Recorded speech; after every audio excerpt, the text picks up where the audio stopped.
प्रधानमन्त्रीको कार्यालयमा बसेर त्यहीँ जाने गरी निर्णय भएर हामी गएको। अनि सार्वजनिक भिडियोप्रति तपाईँको कुनै पश्चाताप, कुनै किसिमको आत्मग्लानि केही पनि छैन? छैन। प्रधानमन्त्री कार्यालयले चाहिँ स्पष्टीकरण सोध्यो भनेर हावा कुरो गरेको छ। न स्पष्टीकरण सोधी मलाई उल्टो धन्यवाद दिनुभएको छ। माननीय प्रधानमन्त्रीको कार्यालयमा बसेर त्यहीँ जाने गरी निर्णय भएर हामी गएको। अनि कहाँको के को यो सचेत गराउने कहाँको माग? राजु पाण्डे काठमाडौँ क्षेत्र नम्बर 3 को गोगणेश्वरको त्यो माकलबारीमा रहेको पर्खाल पत्काउन गएको। अनि कहाँको के को यो सचेत गराउने कहाँको माग?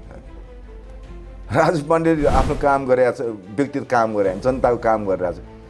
महानगर शैली भन्नु त्यसमा मेरो आपत्ति छ। कसरी आपत्ति? शैली नै त्यही गर्नु। महानगरमा हिजो हाले काम गरेको तौर तरिकाले चाहिँ हामीलाई एक्सेप्ट गरे जनताले भोट दिएको बुझ्नु भएको छैन तपाईँले? हिजो त्यो काम गरेको देख्यो, त्यो त्यही तरिकाको हुनुपर्छ भन्ने हिसाबले आज योसँग पुगेको छ। त्यो संस्थालाई हामी बिर्सिन सक्छौँ र त्यो गरेको काम गर्ने तौर तरिका त्यो जनताले मन पराएको कुरा हामी बिर्सिन सक्छौँ। र मैले जे गरिरहेको छु सही गरिरहेको छु। ये सब क्या देखना पड़ रहा है?